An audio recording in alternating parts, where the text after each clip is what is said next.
Okay, let us discuss features of partnership. First feature is that two or more persons. As you know that one person can't do partnership.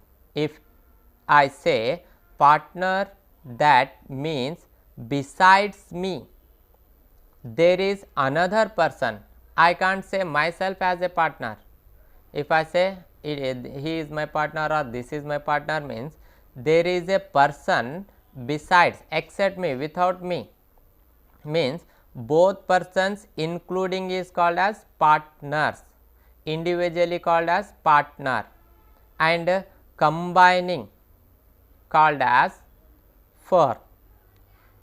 Right, there will be minimum two partners, because one partner can't start any business, or one person cannot called as a partner, because if any business doing by one person, that is called as sole trader, So in partnership there will be minimum two partners and maximum 20 partners.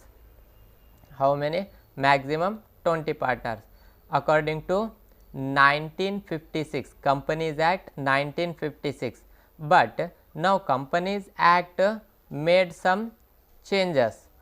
According to Companies Act 2013, Companies Act 2013, it is clearly mentioned that the maximum number of persons may be in partnership 100. Before it was limited to minimum 2 persons and maximum 20 persons. In banking business there also minimum 2 persons and maximum 10 members. How many? Maximum 10 members in banking business. Okay. Right, means 2 or more persons, 2 or more means minimum 2 members and maximum 20 members, minimum 2 members and maximum 20 members. In banking business minimum 2, same. In partnership minimum, where we will get minimum, that means minimum 2 partners, maximum 20 in ordinary business. In banking business maximum only 10 members, but as 2013 Companies Act 2013 says that minimum partners 2 and maximum partners may be 100. Right, according to Companies Act 1956, the minimum partner 2 and maximum partner 20, and in banking business minimum partner 2 and maximum partners 10. But according to Companies Act 2013, it mentioned that minimum partner 2 and maximum partner may be 100. Therefore, now we can follow the Companies Act 2013. So maximum partner may be 100. Right. Okay. Next, agreement. What do you mean by agreement? We will discuss about agreement. If 2 or more persons are doing something together, if 2 or more persons are doing something together, they need an agreement. There are two types of agreement. One is the oral agreement. Oral means by in words, in spoken words, or another one written agreement. Written agreement means which is in writing on a paper. If we write what we have discussed, what we have agreed, that we should write on a paper, that is called as a written agreement. Orally means I will say okay, you will get as much profit, I will get as much profit, right. Next you have to invest 1 lakh, I have to invest 1 lakh, like that only, it is the oral. If we write that one, means Mr. A has to invest 1 lakh, Mr. B has to invest 50,000, like that share of profit should be taken as like this. If you write on a document, that may be called as written agreement, right. There is no compulsion to make written agreement.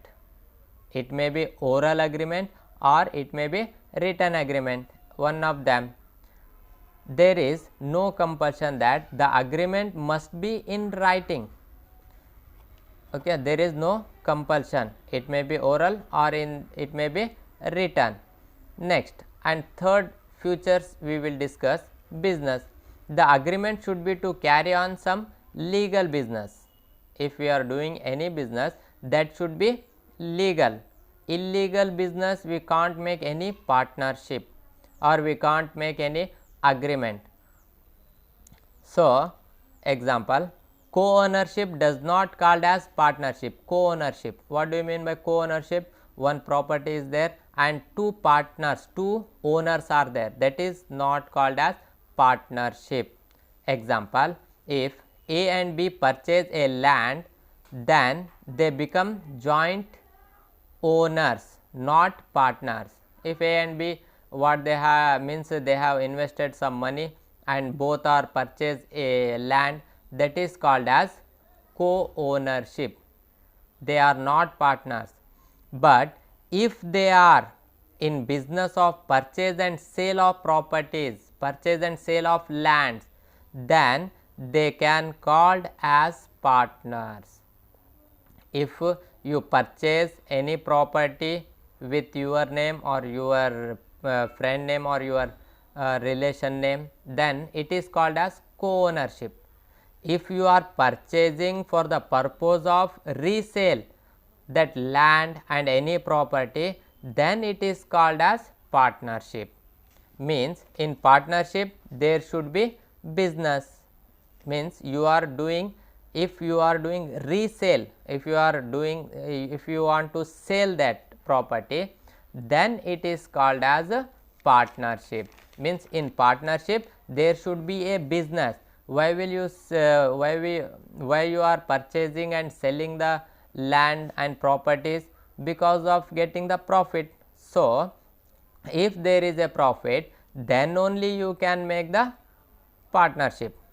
And if there is a business, which business? Purchasing and selling of lands and property, that is the business. So, in all partnership there should be a business.